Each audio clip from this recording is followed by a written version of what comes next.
and make sure we have all preparations ready for the Festival of Tales.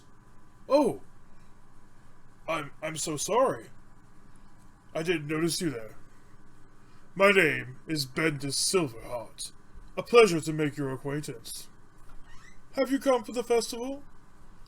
Oh, it's a wonderful time of year, where we exchange stories from all over Amanlashe, learning of legends, myths, heroes, and villains of our past. Stories like the legend of the talking halberd, the myth of Bjorn the Battleheart, or the dark legend of the evil lich sorcerer Pucrex. Would you like to hear a story now? Ah, you're in for a treat.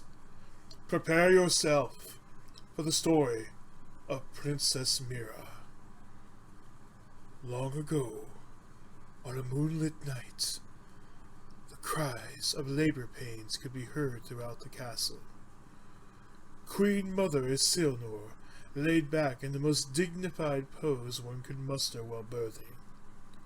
With an almost eerie calmness about her, the Queen Mother breathed slowly and deeply, pushing when told and relaxing when her contractions ended. You would think this wasn't her first child with how composed she had been through the whole process. She should be crowning now. Queen Mother, are you alright?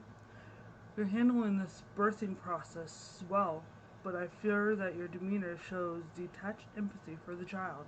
Know your place, Felf, and deliver the child. My demeanor means nothing at the moment. Just bring my daughter into being. Yes, Your Highness. The racial slur stinging the furbolg midwife, she continued her work, feeling the full weight of the derogatory statement. Fake elf. Felf. A slurred name given to the furbolgs because of their elf-like ears and ridiculous attempts to feel superior over others, to make others feel subservient to the elves. Even with the foul comment fresh in her mind, the furbolg midwife continued working. Some time later, a healthy baby girl was born, and named Meira by the Queen Mother.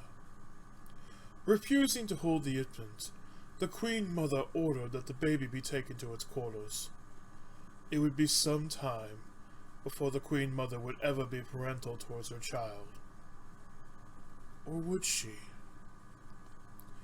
89 years later, a young maiden looks over the battlefield, seeing the carnage of war and what it brings to the realm. The rhino folk and elephantkin have been hunted like animals by the dragonborn for centuries. While for the most part the ivories tend to hold their own in battle, they've managed to gain support from the dwarven stronghold of Kunanat. The dwarves of Markaritat rarely leave their mountainous home, or their civil war, unless it is to the benefit of their clan and stronghold. The rhino folk will make excellent shock troops for the Crystalbeard clan. Those unhealthy bastards. They shape and destroy everything that it means to be a dwarf. But that is a story for another time. In the distance, an attack formation of elves moves in on a detachment of ivories for the kill. The young maiden riding a hippogriff lands and bars their way. I order you to seize this attack and move on with the platoon. They are injured and cannot defend themselves. Princess Meira, we are under orders to leave no quarter and show no mercy. As Princess of Glorando Tare, I order you to return to your platoon. These people are under my protection now. You two will stay here and assist the wounded. Ma'am! The two rhino folk, the one elephant kid, and 3 children appear frightened by the arrival of the royal member of the Thorn Throne. The princess lowers herself down off of her hippogriff and kneels down, exposing the horn on her forehead. Don't be frightened, my children. I'm here to help. Please allow me to heal your wounds and bring comfort to your young ones. The horned elf mocks us and wants to heal our afflictions. We would not be suffering if you had kept your noses clean and left the scales to their own battles. My people only intervened because of the treaty with the Fang State. If your people wanted to seek help from the Kirutkum, we'd be in the forest right now minding our own business. If we hadn't begged the dwarves for help, our herd would have been wiped out. You don't understand. I don't want this. But I'm just as helpless as you. I may be a princess, but I have to follow the same orders issued by the Queen Mother as every other elf. You don't know what helpless is. Helpless is watching your children be slain, skinned, and devoured by monsters. Helpless is knowing that no matter how much you beg, threaten, or order, you bear witness to the complete destruction of your kind. Enough of this! Kill the pointy-haired devils and capture the horned one! With that, the two Rhino folk rushed the elf soldiers left behind to assist Meira and quickly brought them down. As the two Rhino folk slowly advanced towards the princess and her mount, two arrows whiz past the maiden and strike the second Rhino folk. After the creature fell, a loud horn erupted from behind the princess as a giant stag exploded into the area and gored the remaining Rhino folk. Riding the great beast was none other than the Queen Mother Isilnor, her glittering gold and emerald leaf-shaped armor reflecting the sun as if it had just been polished, shone, and never worn. She wielded a great lance with deadly precision in one arm, and a leaf-shaped shield in the other. Her hair was color of wheat in autumn, flowing from her head, with a battle helm framing her face. A small contingent of dragonborn, astride drakes, circled around the remaining elephantkin, and children surrounding them. Mother! Queen Mother, I appreciate the assistance, but it wasn't necessary. I was about to. Why was my sergeant ordered to return to his platoon before handling these people? Mother, you don't understand. They were helpless. And the children. They were going to kill the children. So helpless that they killed two of our own and threatened your safety. They did so out of fear. Please, Mother, spare the ivory and her children. Allow me to bring them safely to the forest. A green-scaled dragonborn, astride a drake, rides up to meet the arguing elves, a snake-like tongue tasting the air as he moves his head, taking in the conversation and responding with calculated words. Queen Mother, I must remind you that according to our treaty, it is unlawful to allow refugees of the Ivory's safe haven in Glorandotare. I am well aware of our laws and customs, and you would do well not to assume my intelligence or memory. Of course, Queen Mother. We will dispose of them now. My kin. Feast. No! I claim them by right of capture. They are mine to do with as I see fit. You have no right of capture. You belong to no brood, which means you have no hunting grounds to make prey of them. Actually, Talon, upon the signing of that treaty, my family and I were officially recognized as our own brood in the Fang State. And since I rule all of Glorandotare, then the forest acts as my hunting grounds. Also, since I am Queen Mother of all elves, all my children have full rights to claim capture against any remaining ivories. Lieutenant, let it be known to all commanders that they are to capture all defeated ivories and arrange transport for them to Glorandotare. You have made your point, Queen Mother. The princess may take the meat with her.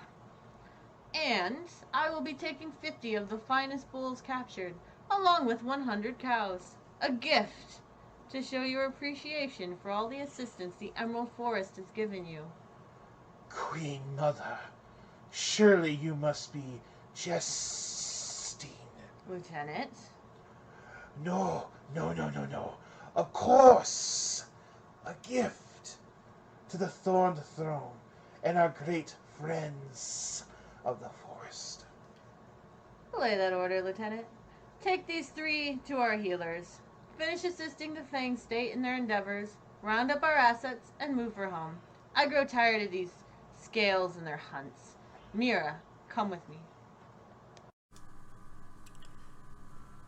After all the orders are issued, the elves and Dragonborn begin moving about, handling various odds and ends. An estimated 400 rhino folk, 500 elephantkin, and 150 dwarves were captured by broods of the Fang State. With over 1,000 enemy combatants, about 1,500 ivories were allowed to escape behind the Crystalbeard's boom wall. The Queen Mother and Meira ride silently towards the command post, the smell of death and decay heavy on the field. The clerics of the Fang State will have to work hard to prevent the rise of the undead. The more likely outcome is that a mage of some kind will pay for the rights of any dead enemy combatants, while the others will be treated and mourned by their compatriots.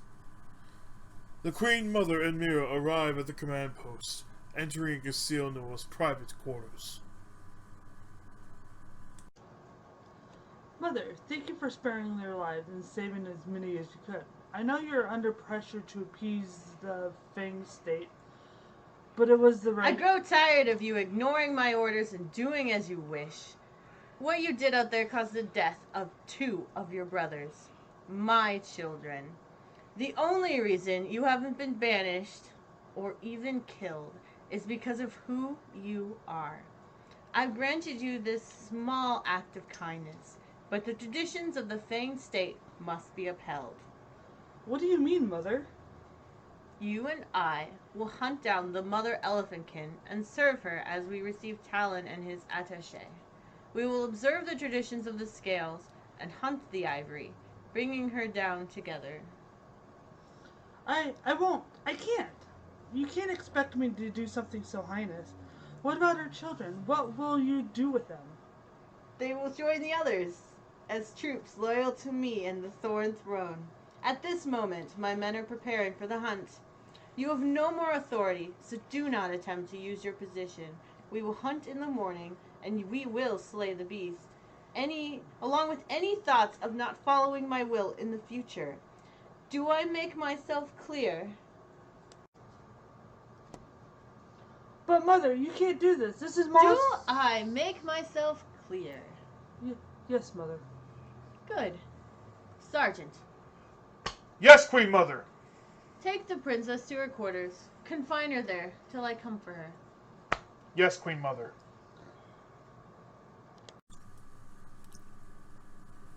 After entering the quarters of Queen Mother, the Wood Elf Sergeant escorts Meira out into her own quarters. Guards posted at her tent, Meira begins pacing anxiously around, racking her brain with options. What will she do? Will she stay loyal and go through with the hunt, murdering an innocent, or will she flee under the cover of night? How will the story of Meira, Brightmaid Princess of Glorondal heir to the Thorned Throne and daughter of Queen Mother Isilno end? A roll of the dice awaits you, my friends. And now, the story is yours.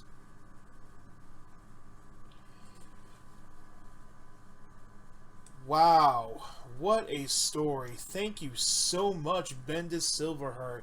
And guys, I want to say thank you so much for checking out this amazing story that we were able to tell you guys today about one of our brand new characters in the world of Amanlashe, Meira, the princess of Glorondal, and she is a Brightmaid healer. I want to thank you guys so much for joining us today. I hope you did enjoy this video. If you did, make sure you head on down to that like button.